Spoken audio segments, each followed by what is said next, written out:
Man, don't you know some of my best ideas, or even ideas for communicating or scriptures or topics that I want to talk about, they come when I'm confound, or when I can't do what I want to do, or I can't go where I want to go at the time, when I'm at work. When I'm actually working and I'm doing these redundant tasks or whatever the case might be, when I'm not really thinking about or having to think to solve a problem or, anything of that nature, some of my best ideas come to me. And, I used to jot them down, but I'm really going to make an effort to jot those talking points down, so on and so forth. But I just want to take this time, man, to thank God for, just blessing us with some of the messages and voices we have out there in the world today, right? Because if I didn't have those messages I can listen to on YouTube and things like that, man, I probably would really make some bad choices. And some of those bad choices even involve saying something back to a person, going back and forth with them when they've said something to offend me, and some people might not even think much of it when the person of what a person may say to me that kind of offends me is just like when people, you've joked with them before, and now they kind of think they can say, or they can say, but think you're okay with them saying whatever they want to say. So I'm at work, and the guy, says something to the effect of, trying to make people laugh. And I don't talk to the guy much just because, he's an older white guy whose task I didn't take from him, but were given to me when I was first hired. And the dude, it seems like he's had a chip on his shoulder since then. So he said something to the effect of me, putting my work on someone else. And I do that most of the time. So I'm like, wow, man, I'm so glad that I have the patience to hold my tongue, or, the will to not say what I want to say to people. Because if that was the case, if I couldn't do that, I probably would have lost my job a long time ago. But you really got to learn how to hold your tongue. So anyways, what helped me get over this little thing or whatever the guy said was the fact that I was able to go to my desk. I didn't even respond, People like, ooh, how they used to do in high school, stuff like that. The thing is, I was able to go back to my desk, and I remember listening to messages, or, maybe even T.D. Jakes saying something to the effect, don't let what people say about you think that about yourself. Because, I know what I do when I go to work, and I know how much hard work I put into what I do. Even if it was a joke, if you had a weak mind, you would start believing that about yourself, or believing what people say about you, instead of you letting it roll off your shoulders and you keep plowing at it, keep doing what you got to do. But I was able to get to my desk and listen to the word today about what God has in store for you is already in you. You know what I mean? And it's like, man, like sometimes when I listen to these messages, stuff gets revealed to me, because we out here searching in the world, for what's meant for us, or what we could do to reach a certain point, and it's already inside of us. We just got to believe it. Believe that it is in us, and that what is in us, we shouldn't ignore, man, because it wouldn't be there if it wasn't inside of us. Even, the ideas that we get. And one way to know, I believe, that God put it there, is that you have a desire to do it, but for some strange reason, you talk yourself out of it. You know what I mean? For some strange reason, you talk yourself out of it, and it can go on for years and years and years and years and years. Because, wow, that's pretty cool. I just saw a snow on the hill that said USA was real big. I don't know if that was really there or what. But anyways, yeah, so, you know, doing what's in you and not getting distracted as time passes by. And I feel like I'm getting close to it, man. But it's always been in me to be a communicator or to facilitate certain conversations that's meaningful to the world, man.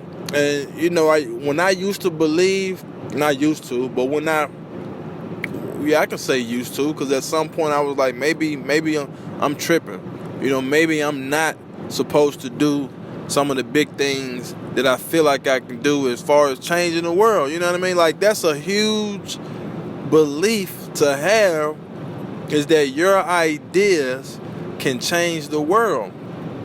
But once you just go back on that and second guess yourself and like, man, maybe I just need to keep my head down, you know, so I can survive and be here to live to tell about it, or be here to see my kids grow.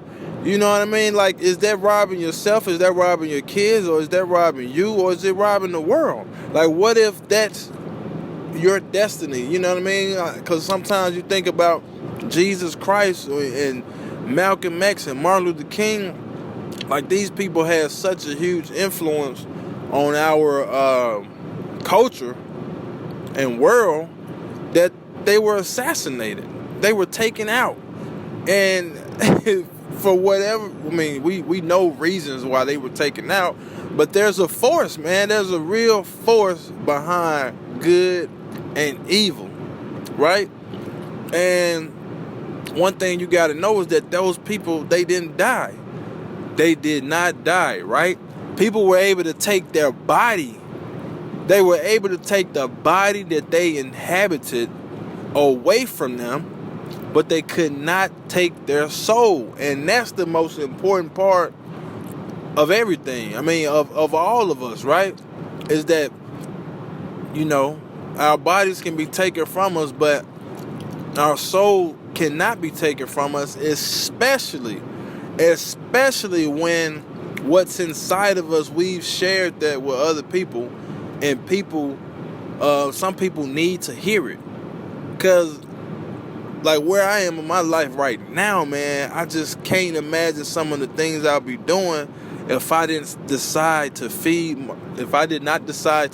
my soul with some of the word scriptures that's out there, you know, from the Bible, whether it be from T.D. Jakes or, you know, Joel Osteen, or a motivation from Eric Thomas and I forget the guy's name, man. Lester something, less something. And just other people, man, that are just feeding the world positive vibes. Like, it's so needed, man. And if you think about it, a lot of our youth, they're connecting with hip hop because these people are speaking about things that the youth knows, right? Like, especially if you take a person or a little kid from one neighborhood that was born into humble beginnings and poverty, and you know, this kid is rapping about the same things that this little kid faced, but this other kid has made some bad decisions, right? But this other little boy that's listening to it, he doesn't know, you know, all the harm that comes with selling drugs and being with multiple women and things of that nature. You know what I mean? Trust me, I'm 36 and I like hip hop, and I love what it stands for to a certain extent when people are able to speak their minds and communicate on a different level. You know what I mean? I grew up on hip hop, but at the same time, right, I'm not gonna let my son listen to every hip hop song that's out there. Cause especially when kids are listening to this music and they have no one that's like monitoring what they're listening to. I mean, just think about it, right? So if you got these kids out here that are more prone to listening to that type of music just because someone may connect with them on a certain level, or they've gone through some of the similar things that this impoverished kid is going through, but they also have the opportunity to shine the light on some of the bad decisions they have made, even though the little kid that doesn't know any better might look at it as okay, because the kid that's the teenager or the young adult that's speaking about it is sort of glorifying it. The little kid doesn't know any better, right? So that's just a cycle he's starting to go down the wrong track, so to speak. And I'm not down in hip hop at all, but that's just the truth of the matter, man. You know, it really is. So, and I say all of that because if more voices are out there that can connect with the youth that have lived a certain life, but instead of glorifying certain things, they glorify, you know, God and our Creator in a fashion that can be understood by the youth or someone that hasn't matured enough to understand scripture or certain talk or conversation on another level, then, you know, that's good. That's good for the world, man.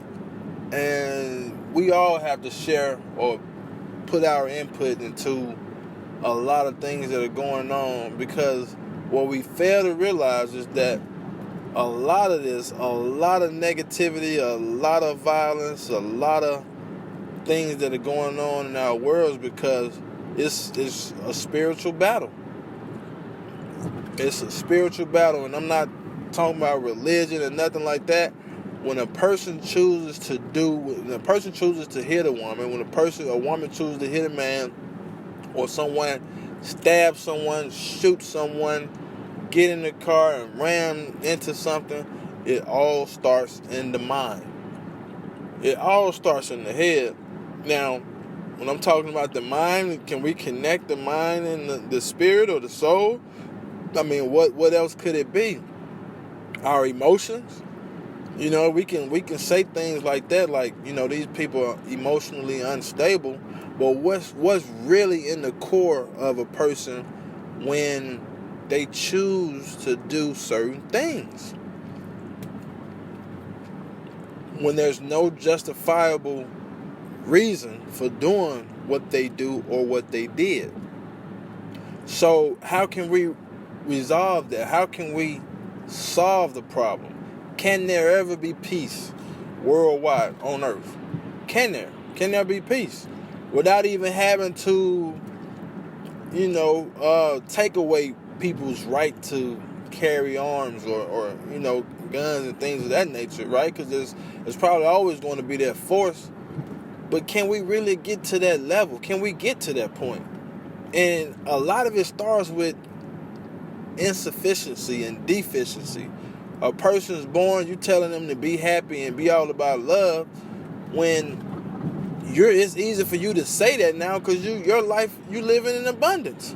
So how you gonna tell a kid to be positive when the time that they're living in, it seems like hell? So it's really gonna take people I can't say at the top, but the decision makers and folks that are living overwhelmingly well to really take leadership on resolving some of the issues we face today. I mean, it's really going to take people to be examples. And one of the, you know, persons I have to put out there, and I'm not throwing her under the bus, is Oprah, right? Like, Oprah got billions of dollars, you know, and she's talking about love and God and Creator, and that's wonderful, man. Like, I'm even inspired by some of the things that Oprah says, but it's easy to preach things, but it's even harder to live it, right? And I don't know what she does in her spare time. I don't know what causes she give to, but I know a lot of things. I mean, Chicago is, whoo, come on, man. Y'all know what I'm talking about. Like, it's a lot of stuff going on in Chicago. A lot of evil, man. A lot of ill intentions and things like that, as well as everywhere in the world. And when you choose to speak about certain things, you got to be about certain things. And I know she's done a lot of great. You know what I mean? It's really on all of us, man. We got to play a part in glorifying what needs to be glorified and spreading love across the world, and not only being about our family and our child and our neighborhood and our community, but we got to look at the world as one. We got to go to the drawing board to develop a strategy to get rid of a lot of nonsense. Then so be it. But a change got to come, man. And I don't know if I got all out for the subject. I was trying to make a point, but a lot of what I said makes sense. And if you listening to this and you got it, then get it. And spread your word and let your voice be heard. I got plenty more to come. Got plenty more of ideas to share. And that's what I'm going to continue to do. I got to get all of this out of me, man. For real. Like, I would be disappointed. I'm pretty sure God would be disappointed in me if I didn't get all of what's in me out of me. I've been inspired, man. Your boy been inspired. I'm about to get all of this out of me. Everything. So when I leave, there's not one thing that I didn't share with the world, man, to make it a better place. For real. So, hey, this your boy. I'm out, man. Until next time. Hey, know your purpose, follow your instinct, make it to your destination in due time. God bless.